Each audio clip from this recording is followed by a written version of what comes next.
welcome back to another episode of the Microscopics with your favorite host, Alex Valente, and Bro. where today we're going to be continuing our series on Greek philosophers. Today's episode, we're going to be putting Aristotle under the microscope and examining everything about him while also weighing in on some stuff.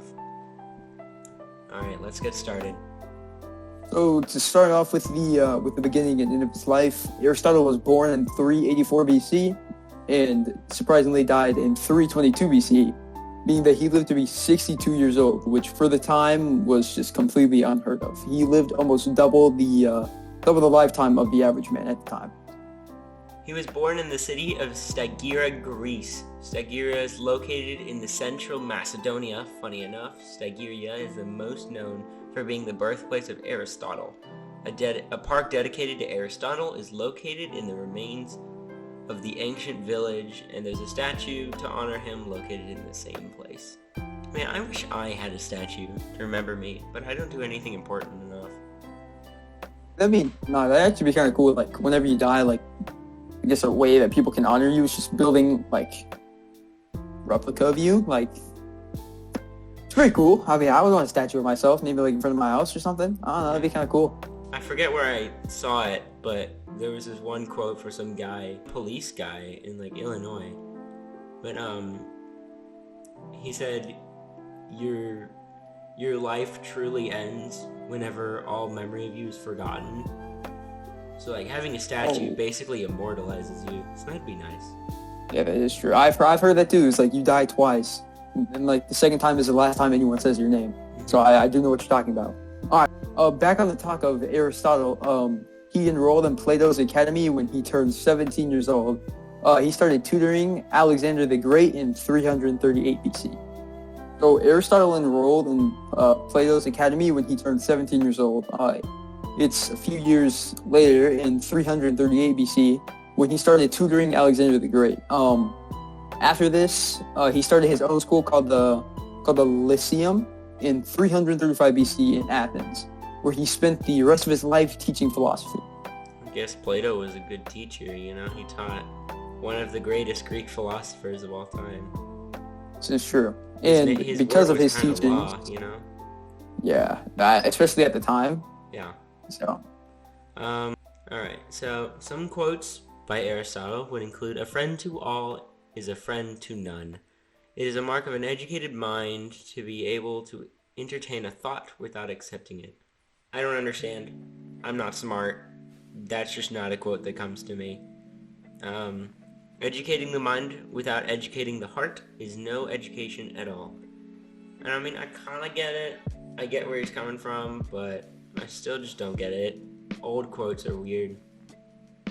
Yeah, so to add, like you said, because they are kind of hard to understand, to add some meaning to the quotes, I think that the second quote there, which states, "It is the mark of an educated mind to be able to entertain a thought without accepting it."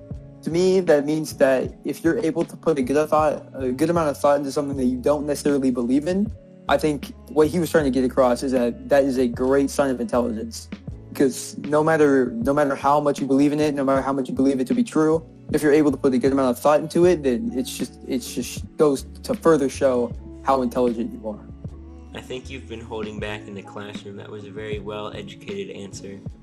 Thank you. Aristotle had a lot of accomplishments, but some of his major ones were pioneering the field of philosophy. Like we said earlier, he was one of the greatest Greek philosophers of all time. He basically pioneered the fields of philosophy and science.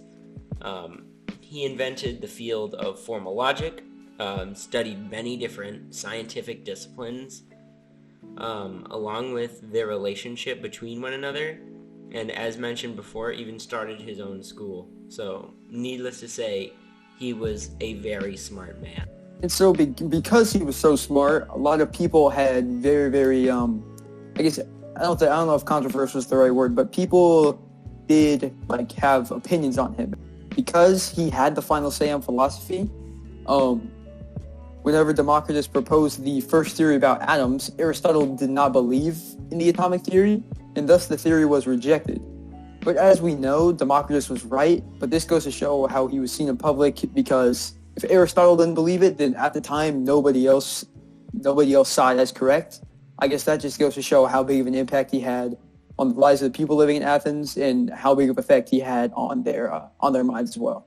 Yeah, and like we said before, Aristotle had the final say. So what he said in the philosophy field kind of just went, because he was basically like the founder of Greek philosophy, of like thinking from like meaning of anything, of life itself, of the universe. And so, like we said, when Democritus proposed atomic theory, which we now know is right, back then Aristotle considered it wrong, and so it was wrong. We still use some of Aristotle's principles today, like Aristotle's key understandings of logic were used to create scientific theory, and it has a lasting influence on the sciences up to this day. Most importantly, the classification of organisms and objects, which is still used today. Which we don't necessarily know the extent of what he was able to classify, but I mean, I think we can only imagine how many of the things that we use today that he originally came up with the names for, and they all just happen to stick. And so before we end this episode, I think it's nice to talk about some of the relationships that Aristotle had with some of the other philosophers at the time. Most importantly, just his relationships with Plato and Socrates. Yeah. And so for almost 20 years, Aristotle was a student of Plato's. And although Aristotle heavily respected the teaching of Plato, his philosophy eventually changed directions from his teachers. He began to discover things for himself. So while he had a great deal of respect for his teacher and everything that he taught him, he did like to take his own like course and his own beliefs to things. And so once he was done being taught, that was the direction that he. And on the other hand, Socrates was Plato's teacher. So you could say that the influence Plato had on Aristotle originated from Socrates, who was long dead before Aristotle was even born. So it's cool to see how the three of some of the biggest names in philosophy all were eventually connected by something. Yeah, it's really cool how it all just kind of links together. Like the great works of Socrates led to the great works of Plato, which led to the great works of Aristotle. Like that's just really cool how it's all connected.